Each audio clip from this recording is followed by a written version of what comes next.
Привет всем! Вы на канале Катерина Шурм о вязании, и сегодня я предлагаю вам связать вот такой вот симпатичный двухсторонний узор. Это его лицевая сторона, и вот так вот выглядит изнаночная. Он одинаковый с двух сторон. В узоре 2 петли и 1 ряд. И нам нужно набрать петли кратно 2, плюс 1 петля для симметрии и 2 кромочные. Этот узор для поворотных рядов. Как он вяжется по кругу, я, к сожалению, не знаю, я не пробовала. Если кто-то его свяжет по кругу, пожалуйста, напишите мне. Для этого образца я набрала 27 петель. То есть здесь 24 петли для узора, 1 дополнительная петля и 2 кромочные. Вяжем так. Первый ряд. Он же у нас будет единственный. Мы будем его повторять постоянно. Кромочную снимаем и вяжем одной лицевой вот эту вот дополнительную петельку. Провязали. Далее у нас 2 петли. Вот это и вот это. Между ними вставляем спицу, вытягиваем петлю, не спускаем эти петли со спицы, вставляем в них в обе сразу спицу и провязываем за задние стенки одной лицевой, и тогда спускаем. И вот эти 2 петли это наш раппорт. Первую петлю мы провязали 1 раз в начале, и ее мы больше не повторяем. Повторяем наш вот этот вот раппорт. Вставляем спицу между вот этими 2 петлями, вытягиваем петлю и провязываем 2 вместе за заднюю стенку одной лицевой и спускаем со спицы. И так вяжем до конца ряда.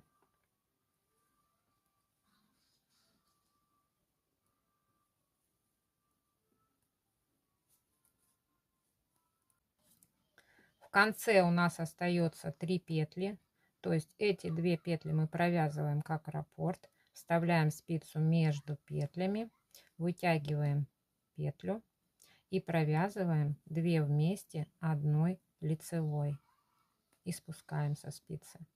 И кромочную провязываем лицевой. Провязали первый ряд, вот так вот выглядит.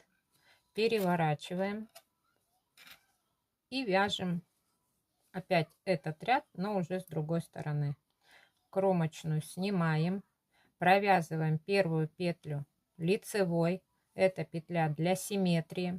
Далее между первой и второй вставляем спицу, провязываем лицевую петлю, не снимая эти 2 петли со спицы.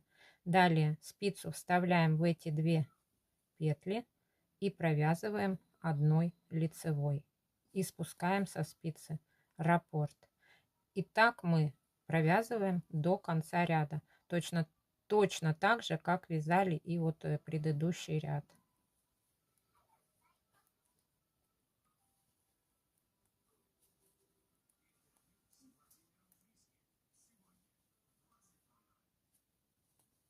В конце осталось 3 петли.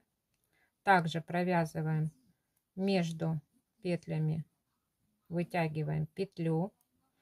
Дальше эти 2 петли провязываем одной лицевой за задней стенки и кромочная лицевая.